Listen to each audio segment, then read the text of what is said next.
Supremes join the discussion this morning. Good morning, Shannon. Good morning. I also am not joining the administration. Oh, Just in case there was any speculation on the couch. Change the banner, guys. Change the banner on the bottom of the screen. She would make a great Supreme Court justice. She sure would. Just hold on. Never say never, Shannon. Not confirmable. But anyway, I do think it was very nice, though. I mean, even though President Trump said these two aren't going to be part of it, didn't you think it was sort of classy how the whole thing went down, the response from Nikki Haley? I mean, seemed like everybody's playing nice. And the rest of the statement thanking them for what they had done in a previous administration.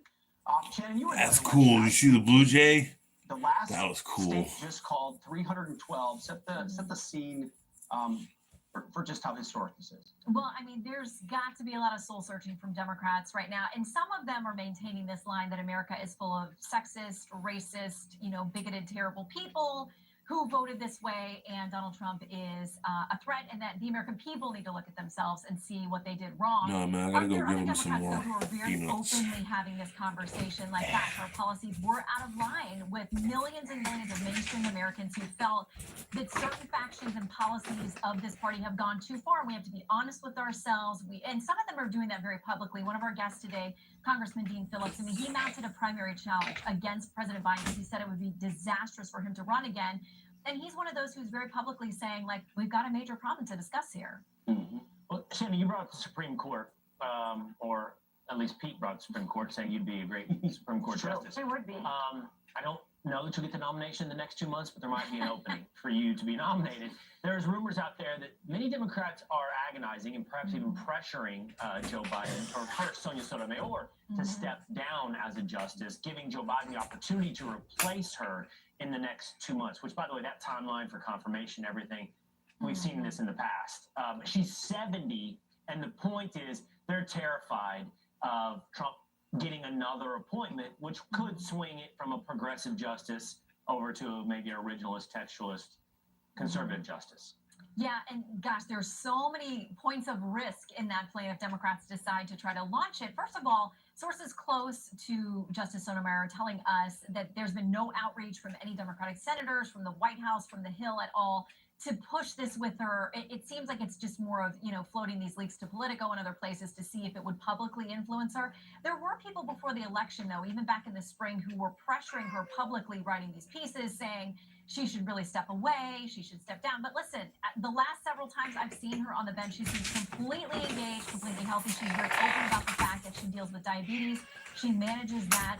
What's up, bud? People close to her say, she's not considering going anywhere. Really quick, together, Shannon, you and I can do this. Is it Sotomayor, Thomas, and Alito that are in their 70s, meaning for No, bud, you're not going outside now. You'd No. be focused somewhat No, bud. on those three as potential turnover? Yeah, and the chief is 69, if I have my birthdays right. So, there's kind of a cluster of them, but still, by Supreme Court standards, that's kind of middle age. They can stick around into their 80s or 90s. Bro, don't you have anything better to do? Like, can't you go and ask your party to be better than complain to me about my party? Sort of floating, like maybe we should retire so we can put someone younger in. How do they take that? Well, think about Justice Ginsburg. Make sure you subscribe before you go. And she was like, the more you write about it. Oh, here comes the Blue Jay again, bud. Here he comes. Listen, to It's try the to baby get Blue somebody, Jay. Oh, and the squirrel's there. Just as progressive as I want the Blue Jay to come to. Yeah, look at that. He's scared of that squirrel. It's going to be really hard for you to get someone like that. And it was her life's work after her husband. I'll put little ones out for you, dumbass. Take a little one. There you go. For the rest of her life. But remember Justice Breyer. There were these trucks driving around, retire Breyer, here in front of the Supreme Court here in Washington. Yeah. He felt like it was a good time for him to go into Look his at them 80s, birdies. and that, of course, gave President Biden the Look at all the opportunity birdies that are out to there, nominate and the confirmation of Justice Jackson. For sure. Shannon, you mentioned Dean Phillips. You're going to have him on your program today. Who else do you have? We've got Byron Donalds, too. And, of course, he has been a true loyalist to President Trump. We'll talk about transition plans and House plans moving forward. If they take the House, there's a lot of expectation about what they can get done. I'm going to ask him about that report, too. His district hit very hard with those recent storms, the FEMA reporting. I'm sure he'll have something to say about that. And before we go, Rachel, I have to say, I think you are the only other person under 90 who also knows the words to the Marine Corps anthem. Oh, I really? know most of them. Yes, I love that we both know it. I learned it through torture. Oh, two Blue Jays. Two Blue Jays. I went to Oh, come on. Where's the baby? Oh, is that? Oh, the baby's there too. Oh, we got them all. We got them all. Sang all of the service anthems.